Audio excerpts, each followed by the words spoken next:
కూర్చో బావా. నేను కూర్చుంటలే కానీ నువ్వు తమ్ముడు కూర్చుని తినాలి కదా. మేం తింటుంటే నువ్వు వడ్డించడం ఏంటి? నీ గది నా గది. ఒక భార్య తన భర్త గదిలోకి రావడానికి కారణం చెప్పాల్సిన పరిస్థితి వచ్చిందంటే అంతకన్నా దురదృష్టం మరొకటి ఉండదు.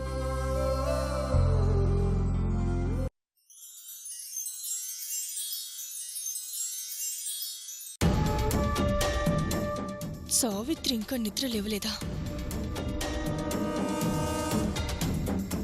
ఇదిగో అమ్మాయి నిన్నే. వాళ్ళేదో ప్రశాంతంగా నిద్రపోతున్నారు, వాళ్ళెందుకు ఇబ్బంది పెడతా?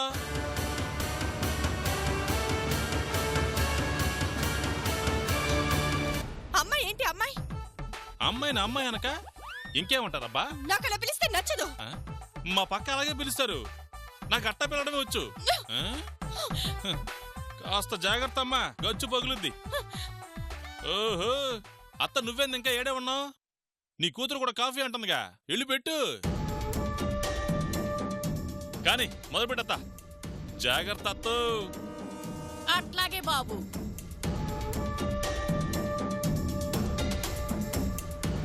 ఇదిగో అబ్బాయి టీ. ఇదిగోమ్మా. నాకొద్దు పిన్ని. ఏందత్తా ఇదే? మన దేశం టీలో లేదే ఇది. విదేశాల టీ నేను తాగను గానీ నువ్వే తాగు, నేను ఫ్రెష్ అయ్యేస్తా. కొంపదీసి రెండు నేనే తాగాలా ఏంది?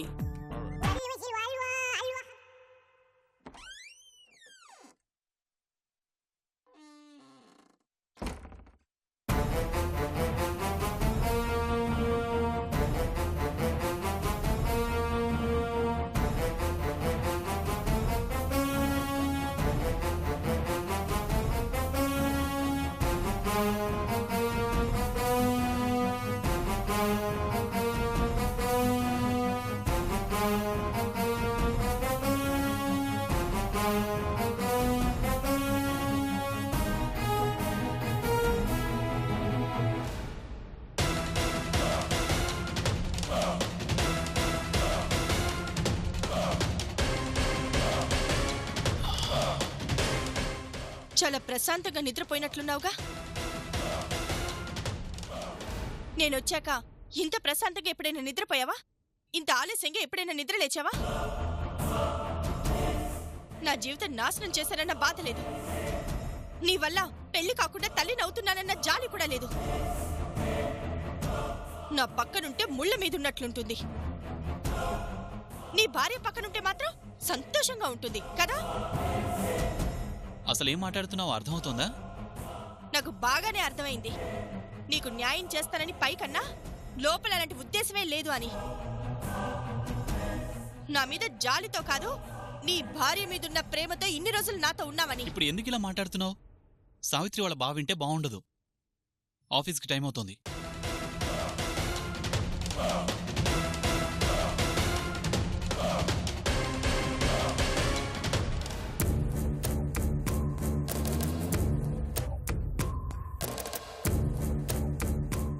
భర్తకి ఎడం వైపున భార్య ఉండాలి.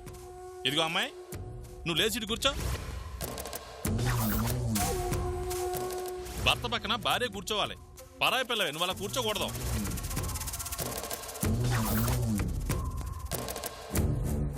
సావిత్రి తన భర్త గదిలో తను పడుకుంటుంది, ఏంటి కొత్తగా అడుగుతున్నారు?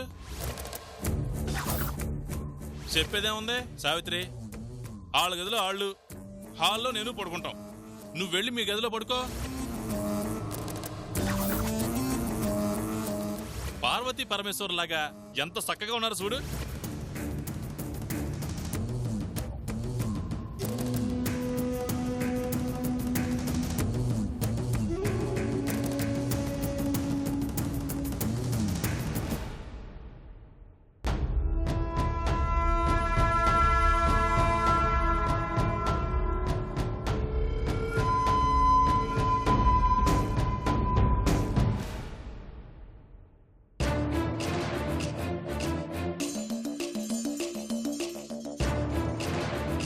ఏంటో మీరు అలా ఉన్నావు?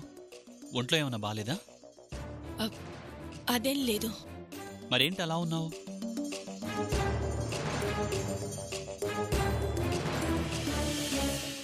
నువ్వు దేని గురించో వరీ అవుతున్నావని అర్థమవుతోంది. నాతో చెప్పడానికేంటి? ఇంట్లో నీకేం ఇబ్బంది అనిపించట్లేదా? ఇబ్బందా? ఇబ్బంది ఏముంది? అయినా నీకేం ఇబ్బంది కలిగింది? ఆహా, నాకని కాదు. మరి సావిత్రి బంధు వచ్చాడు కదా, అతని ముందు మేముండటం, మేమక్కడెందుకున్నామని అతను అనుమానపడటం, మేము ఎవరమని చెప్పలేక సావిత్రి ఇబ్బంది పడటం, ఇదంతా ఎందుకు? ఇబ్బంది పడుతోందని సావిత్రి చెప్పిందా? సావిత్రి ఏం చెప్పలేదు, కానీ నాకే ఎందుకు అలా అనిపిస్తోంది. అలాంటిదేం ఉండదు, నువ్వేం టెన్షన్ పడకు. లేదు సత్య, నా పరిస్థితి మీకు తెలుసు. ఈ టైంలో చాలా జాగ్రత్తగా చూసుకోవాలని డాక్టర్ గారు చెప్పారు కదా. అతని ముందు ప్రత్యేకంగా నన్ను చూసుకోవడం కుదరదు కదా. అందుకని ఎవరికి ఇబ్బంది లేకుండా అతను ఊరికి వెళ్లే వరకు పిన్ని, నువ్వు, నేను మా ఇంటికి వెళ్దాం. నన్ను చూసుకోవడానికి మా పిన్ని ఎలాగూ ఉంది కాబట్టి నీకు ఇబ్బంది ఉండదు. ఏమంటావు సత్య?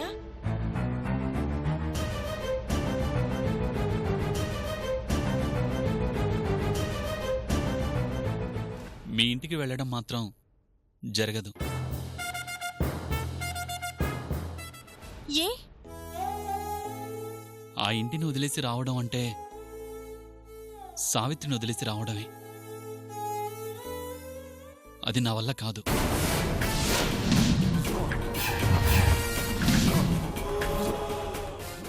ఎన్ని ఇబ్బందులొచ్చినా, ఏం జరిగినా నీతో పెళ్లి జరిగే వరకు నేను ఆ ఇల్లు వదిలి రాలేను.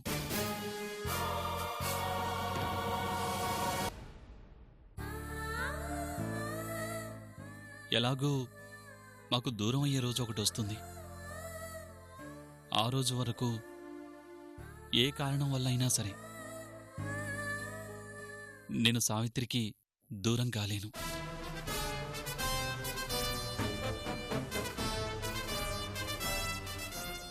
దయచేసి ఇంకెప్పుడు తనకు దూరంగా వెళ్ళిపోదామనే టాపిక్ తీసుకురావద్దు.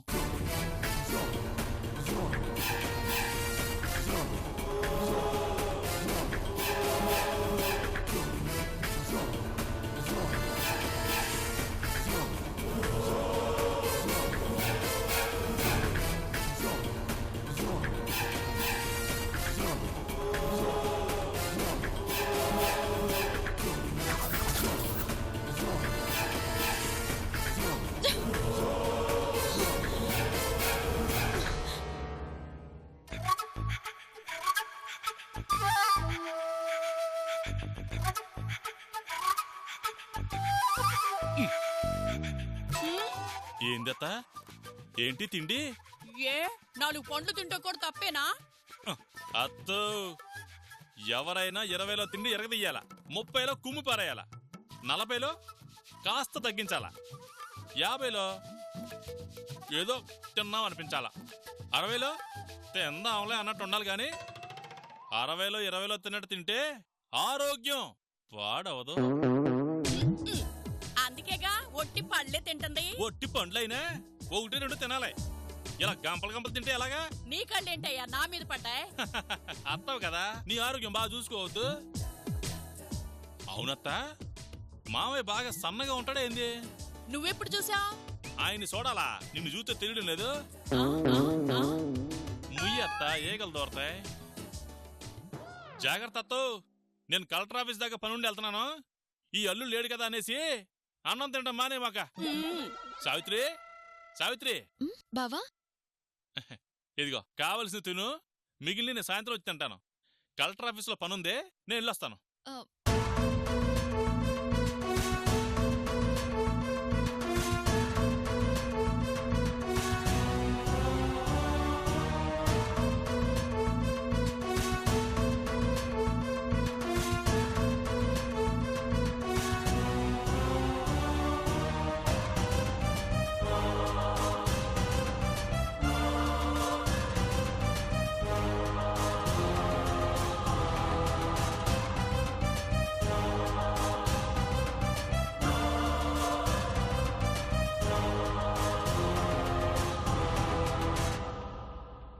ఈ ఫోటో ఎక్కడ పెట్టామండి సావిత్రి?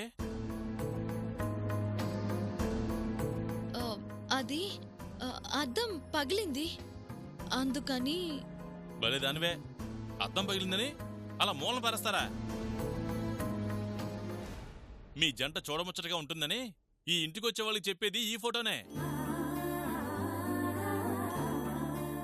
అద్దం పగిలితే కొత్తది కట్టించుకోవాలి గాని అలా మూలన పడేస్తారా? సర్లే, దీని సంగతి నాకు వదిలే, నేను వెళ్ళొస్తాను.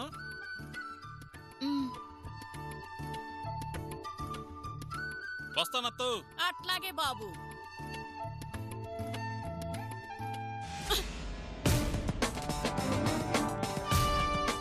ఏంటి సావిత్రి ఇది? ఏమనుకుంటున్నాడు మీ బావ నా గురించి? నా గురించి, నేను తినే తిండి గురించి ఇష్టం వచ్చినట్టు మాట్లాడుతున్నాడు. బావా అందరితో అలా సరదాగా ఉంటాడు పిన్ని, తప్పుగా అనుకోవద్దు. ఏంటి సరదాలు? పెద్దదాన్ని నాతోన సరదాలాడేది? ఏదో నువ్వు బ్రతిమలాడుతున్నావు కదా అని మౌనంగా ఊరుకుంటుంటే ఇష్టం వచ్చినట్లు మాట్లాడుతున్నాడు. ఇదో ఇలా అయితే మర్యాద ఉండదమ్మాయి. మాకేదో గతి లేక నీ ఇంటికి వచ్చినట్టుంది మీ బావ ప్రవర్తన. నువ్వు చెప్పడం కూడా అలాగే చెప్పావుగా, అందుకే అలా ప్రవర్తిస్తున్నాడు. బావ తరపున నేను మీకు సారీ చెప్తున్నాను పిన్ని. సారీలు పూరీలు మాకేం అవసరం లేదు. తీసుకొచ్చినందుకు మా మర్యాద తగ్గకుండా మమ్మల్ని బాగా చూడు, లేదుంటే మేము మా కూతురు వెళ్ళిపోతాం. అయ్యో, మీరు వెళ్ళిపోవడం ఏంటి పిన్ని? మేము వెళ్ళకూడదు అనుకుంటే ముందు మీ బావను పంపించేయి. వచ్చిన పని అయిపోగానే బావ ఎలాగో వెళ్ళిపోతాడు, కొంచెం ఓపిక పట్టండి పిన్ని గారు. అంటే ఆయన గారు వెళ్లేదాకా ఆయన చేసే అవమానాలు భరించమంటావు అంతేగా? అలా అని నేనెందుకంటాను పిన్ని? ఇంటికొచ్చిన మనిషిని పో అన్నానంటే మా ఇంటికి వెళ్ళి బాధపడతాడు.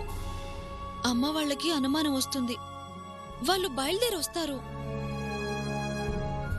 అందుకే దయచేసి కొంచెం ఓపిక పట్టండి, తనే వెళ్ళిపోతాడు. సరే, నీకోసం భరించాల్సి వస్తుంది, లేదంటే మాకేం కర్మ?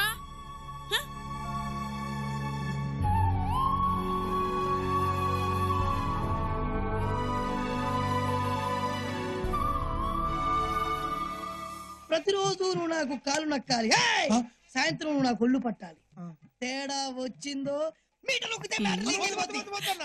నీ తట్టికి తప్పేసుకుంటా. వద్దులే అన్నా. అరే నువ్వు పని చేయి, చేరు దోసుకుంటాను సరదాగా చల్లగాలి తిప్పు. నేనా? నేను ఆనంత దీర్ఘం తీసావేంట్రా?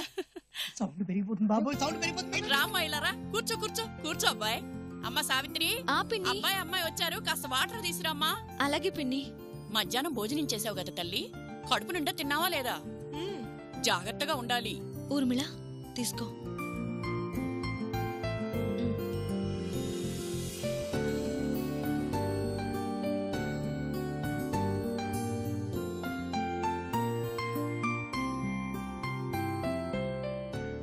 ఆఫీసులో పనిచేసి అలసిపోయినట్టున్నావు, రామ్మ రెస్ట్ తీసుకుందు గాని అసలే ఒట్టి మనిషి కాదు. రా రా రా రా.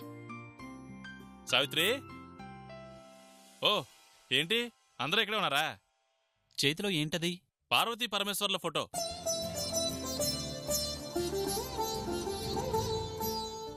ఇంట్లో చాలా ఉన్నాయి కదా.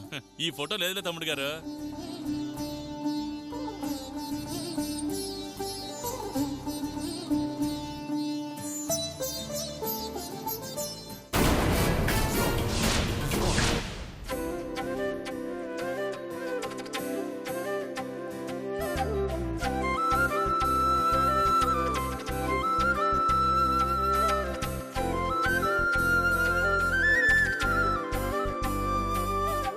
ఈ ఫోటో ఇంతకు ముందు ఉన్నదే తమ్ముడు గారు, అద్దం పగిలిందని మూలన పడేశారు.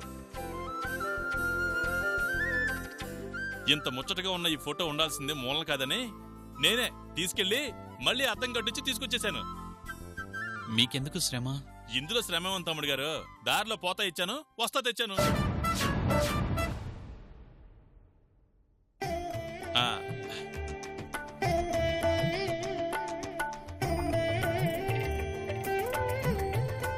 ఇప్పుడు ఈ ఇంటికి కాళొచ్చింది, ఆ ఫోటో ఉండాల్సింది అక్కడ.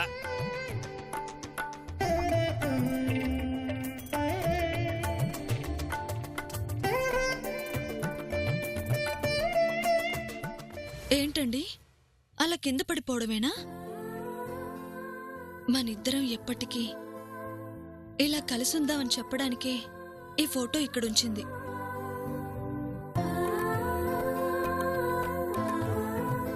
నేను లేనని మీరు జారి పడిపోతున్నా జీవితంలో ఎప్పుడూ ఏ పరిస్థితుల్లోనైనా నేను మిమ్మల్ని చేజార్చుకోను.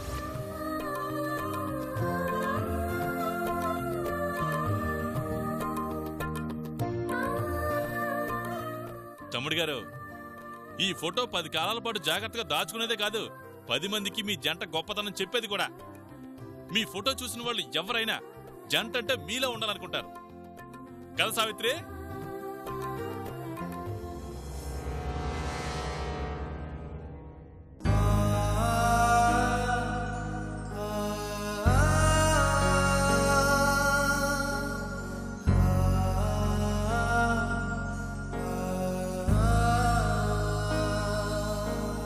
ఏంటత్త, ఎలా ఉంది ఫోటో?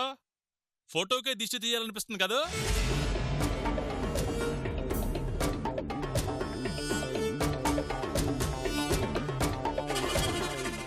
ఇంత మంచి ఫోటో ఇక్కడ పెడితే మీరేంది మీ పొలంలో నీళ్లు పక్క పొలానికి దారి మళ్ళించినట్టు అట్ట అయిపోయారు.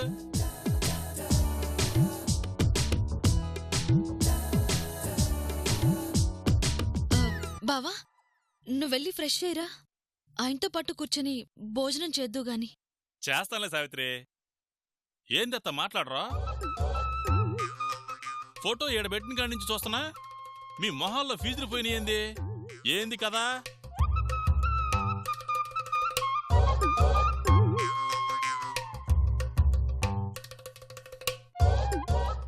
సావిత్రి, ఈ కేసుల ఫేసుల్లో ఏదో తేడా ఉంది సావిత్రి.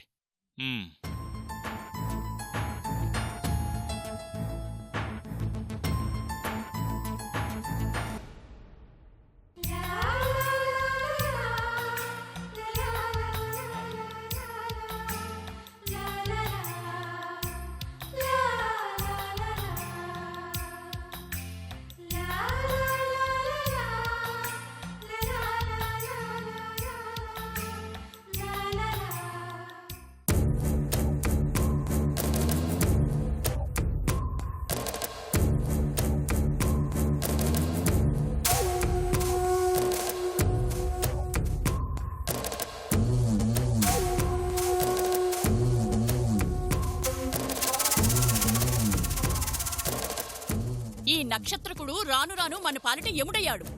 మనం దానికి పిచ్చెక్కిద్దాం అనుకుంటే వీడు మనకు పిచ్చెక్కిస్తున్నాడేంటే? అసలు వీడెక్కడ దొరికాడు పిన్ని? కష్టపడి నేను వేసిన ప్రతి ప్లాన్ ని నాశనం చేస్తున్నాడు. కొన్ని గ్రహాలు అంతేనమ్మా, అనుకోకుండా వచ్చి జాతకాలే మార్చేస్తాయి. రాగానే గదిలో నుంచి నన్ను బయటికి పంపించి సావిత్రిని లోపలికి పంపించాడు. ఆ రోజు పక్కన పడేసిన ఫోటోని తెచ్చి సేమ్ ప్లేస్ లో పెట్టాడు. వాడి వల్ల అన్ని రివర్స్ అవుతున్నాయి. మనం ఇలా 4 గోడల మధ్య తల బాదుకుంటే లాభం లేదు. మరేం చేద్దాం?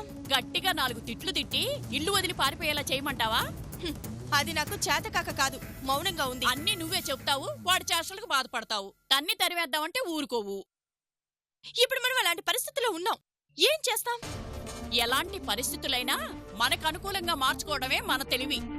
సరిగ్గా ఆలోచిస్తే మన ముందు వాడెంత. వాడిప్పుడు బలి చక్రవర్తిని పాతాళంలోకి తొక్కడానికి వచ్చిన వామనుడిలా ఉన్నాడు. తల దించిన ప్రమాదమే, తల ఎత్తిన ప్రమాదమే. ఏంటమ్మా ప్రమాదం అని వాడికి భయపడతావు? మనం భయపడాల్సింది వాడికి కాదు, మనం రెచ్చిపోతే వాడి వల్ల వచ్చే ప్రమాదానికి. నిజం తెలియక వాడొక్కడు చేసే చేష్టలకే మనం ఇంత అల్లాడిపోతున్నాం. ఇదే నిజం తెలిసి దాని ఇంట్లో వాళ్ళందరూ దిగారనుకో, ఇలా ఇంట్లో ఉండే అవకాశం ఉండదు. శాశ్వతంగా నేను సత్యను మర్చిపోవాల్సి వస్తుంది. ముందు నుయ్యి వెనక గొయ్యి అన్నట్లయిందిగా మన పరిస్థితి. అందుకే వాడు వెళ్ళిపోయే వరకు మనం ఈ బాధలు భరించక తప్పదు. పల్లెటూరు బయటే కదా, వాడుదే ఉందిలే అనుకుంటే పక్కలో బల్లెంలాగా తయారయ్యాడు కదమ్మా. జీవితానికి సరిపడ సంతోషం ముందున్నప్పుడు ఈ చిన్న చిన్న బాధలకి భయపడితే ఎలా? ఈరోజు లేదంటే రేపు, కాకపోతే ఎల్లుండి, ఏదో ఒక రోజు వాడు వెళ్ళటం గ్యారెంటీ. వాడు వెళ్ళాక నా గది నాకొస్తుంది, నా ఫోటో ఆ ప్లేస్లోకి వస్తుంది. సత్యతో కలిసి బ్రతికే జీవితమే వస్తుంది. ఓర్చుకుందాం పిన్ని, ఈ కొద్ది రోజులు ఓర్చుకుందాం. సరేనమ్మా, రాజుకే తప్పనప్పుడు మంత్రి మాత్రం చేసేదేముంది? అలాగే కానివ్వు.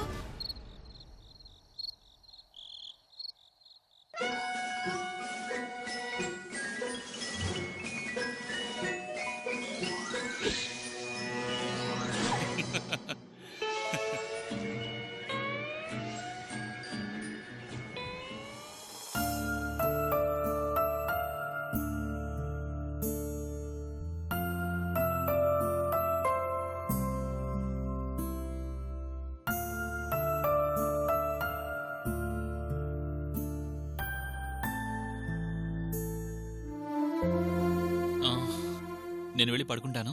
Good night. అలాగే తమ్ముడు గారు. ఊర్మిళ, అత్తను వదిలేసి ఒకదాన్ని వెళ్ళిపోతున్నావే, అతనే తీసుకెళ్ళు. అత్తో, టీవీ చూసిన చాలే గాని మీ అమ్మాయికి నిద్ర వస్తుందంట, వెళ్ళి పడుకోపో. నువ్వింకా నిలబడ్డావే? తమ్ముడు గారు వెళ్ళారు కదా, భర్త వెనకే భార్య. తమ్ముడు వెళ్ళాక నువ్వు ఇక్కడే ఉండటం పద్ధతి కాదు, నువ్వెళ్ళు.